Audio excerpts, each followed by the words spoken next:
લોકમત ન્યૂઝમાં આપનું સ્વાગત છે। ગુજરાત, મહારાષ્ટ્ર, મધ્યપ્રદેશ અને હવે રાજસ્થાન સુધી વ્યાપેલા આદિવાસી સમાજની આસ્થાનું કેન્દ્ર દેવમોગરા ખાતે યાહા મોઘી પાંડુરી માતાનો ભવ્ય 5 દિવસીય લોકમેળો મહાશિવરાત્રીના પાવન અવસરે શરૂ થયો છે। 15 થી 19 ફેબ્રુઆરી દરમિયાન યોજાતા આ મેળામાં લાખોની સંખ્યામાં શ્રદ્ધાળુઓ કુળદેવીના દર્શન માટે ઉમટી રહ્યા છે। નર્મદા જિલ્લાના અદ્ભુત પ્રાકૃતિક સૌંદર્ય વચ્ચે યોજાતો આ મેળો આદિવાસી સંસ્કૃતિ, કલા અને પરંપરાઓનું જીવંત પ્રતિબિંબ છે। અનોખી વાત એ છે કે મહાશિવરાત્રી હોવા છતાં અહીં ભગવાન શિવ નહીં પરંતુ શક્તિ સ્વરૂપા પાંડુરી માતાની પૂજા કરવામાં આવે છે। ભક્તો નવા વાંસની ટોપલીમાં અનાજ અને નૈવેદ્ય અર્પણ કરી માતાજી પાસે સુખ સમૃદ્ધિની કામના કરે છે। માન્યતા મુજબ માતાજીના આશીર્વાદથી 12 માસ અનાજની કમી રહેતી નથી।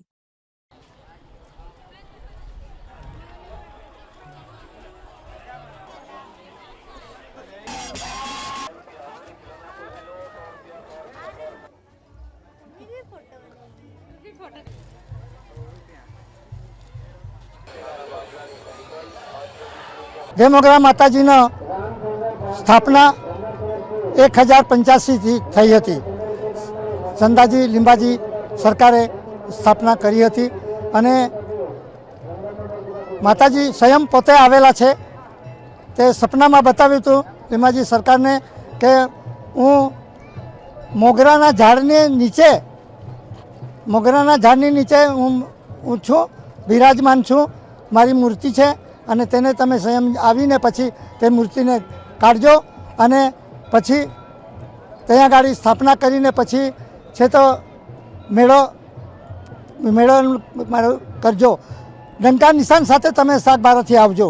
તો 1085 થી ડંકા નિશાન સાથે અહીંયા આગળ ચંદાજી સરકાર ડંકા નિશાન સાથે આખું સૈન્ય લઈને પછી આવ્યા અને પછી જે મૂર્તિ સ્થાન બતાવ્યું હતું તે સ્થાને જોયું તો મૂર્તિ હતી।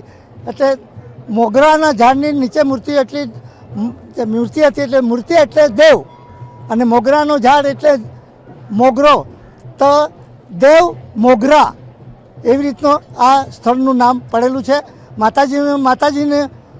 માતાજી પોતેનું નામ છે પાંડોરીમાં।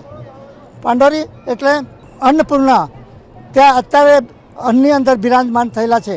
શોભાયાત્રા કાઢશો એની અંદર 4 વાગ્યા માતાજીને છે તો પૂજન વિધિ, સ્નાન વિધિ ચાલશે।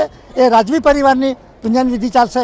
તો 4 વાગ્યા લઈ જવાનું છે માતાજીને ગઢમાં અને ત્યાં ગઢની અંદર રાજા પંઠા અને વિનાદેવ ઠાકોર કહેવામાં આવે છે, તેમના મૂર્તિઓ છે। ત્યાં આગળ જઈને પછી માતાજીને લઈ જઈને પછી માતાજીને સ્નાન વિધિ કરીને પછી ત્યાંથી પાછા રિટર્ન 6 વાગ્યે मंदिर पर माताजी ने। भागीराम पटेल, मैं मध्य प्रदेश के खरगोन डिस्ट्रिक्ट से आता हूं और मैं लगभग पिछले 3-4 सालों से माता रानी के दरबार में हाजिरी लगा रहा हूं और मेरे परिवार के पिताजी मेरे साथ आए हुए, वो लगभग 20 सालों से इस माता रानी जो आदिवासियों की कुलदेवी कहा जाता है वहाँ पर हम हमारी हाजिरी लगाने के लिए साल के जो शिवरात्रि के महापर्व पर हम देवमोगरा माता का जो दर्शन होता है उसमें हम गुजरात के सागवारा में हम उपस्थित होते हैं। बहुत पूरे मध्य प्रदेश से लगभग आते हैं, लेकिन हम खरगोन डिस्ट्रिक्ट के पश्चिमी निमाड़ से आते हैं और हमारे साथ लगभग 60 वाहन लेकर हम हमारे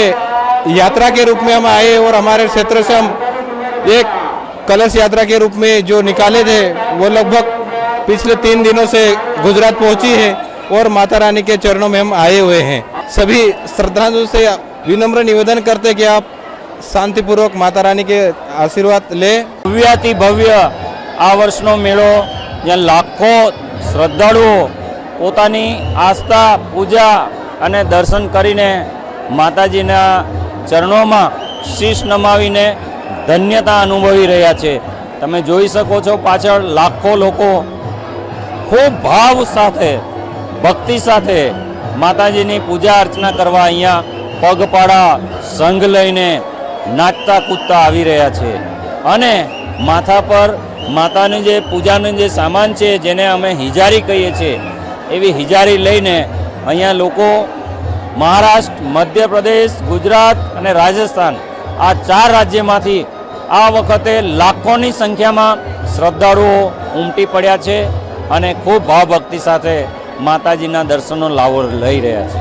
નર્મદા જિલ્લાનો આ ભવ્યાતિ ભવ્ય અને સૌથી મોટો યાત્રા મેળો છે, જેમાં જિલ્લા વહીવટી તંત્ર પણ ખડે પગે રહીને અહીંયા આવતા લાખો શ્રદ્ધાળુઓની યાત્રા સફળ થાય એના માટે તમામ જવાબદારીઓ ખૂબ ગંભીરતાથી નિભાવી રહ્યું છે, જેમાં ટ્રાફિક સાથે સાથે આરોગ્ય વિષયક કાયદો અને વ્યવસ્થા આ બધી બાબતોને લઈને તંત્ર પણ ખૂબ સજાગ છે અને શ્રી સાર્વજનિક દેવમોગરા માઈ મંદિર ટ્રસ્ટ આ યાત્રાને ભવ્ય બનાવવા માટે તનતોડ મહેનત કરીને આ ટ્રસ્ટે આ યાત્રા માટે આવતા યાત્રીઓને ખૂબ સુંદર વ્યવસ્થાઓ ઊભી કરવામાં આવી છે।